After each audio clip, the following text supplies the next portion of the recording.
Nasunog ang nasa 30 bahay sa Tondo, Maynila kagabi. Isa ang sugatan na taabot sa 100 pamilya ang nawala ng tirahan. Nasa frontline ng balitang yan si Hannibal Talete. Abo, ay no, lakas oh. Malayo pa lang, tanaw na ang maitim na usok at nagangalit na apoy mula sa mga nasusunog na bahay sa Herbosa Street sa Tondo, Maynila bandang alas 10 kagabi. Kabilang sa mga natupok ang bahay ng barangay Kagawad na si Letty Bungkan. Nakajudis siya sa barangay nang sumiklab ang sunog. May pumunta po dito sa barangay, nag-report na meron nga raw pong sunog sa Quirino. So since doon po ako nakatira, sabi ko sa amin.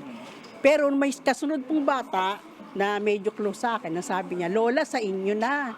So nung patakbo po akong pumunta roon, inabutan ko po, lumalagablab na, sabi ko, bahay na namin.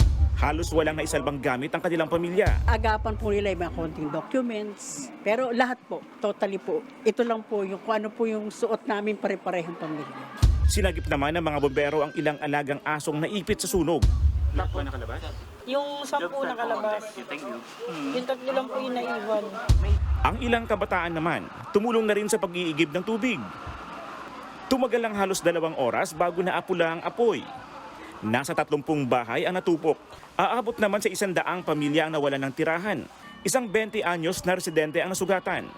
Ayon sa Bureau of Fire Protection, nahirapan silang apulahin ang sunog.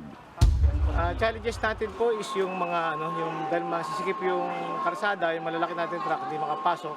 And then yung mga sa supply din, medyo kinapos tayo dahil sa laki ng sunog. Pero Inaalam pa ng mga otoridad ang sanhi ng sunog at kabuuang halaga ng pinsala.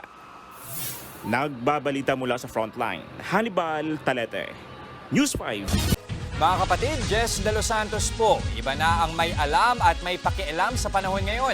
Para sa tuloy-tuloy na balitaan sa Frontline kahit weekend, mag-follow at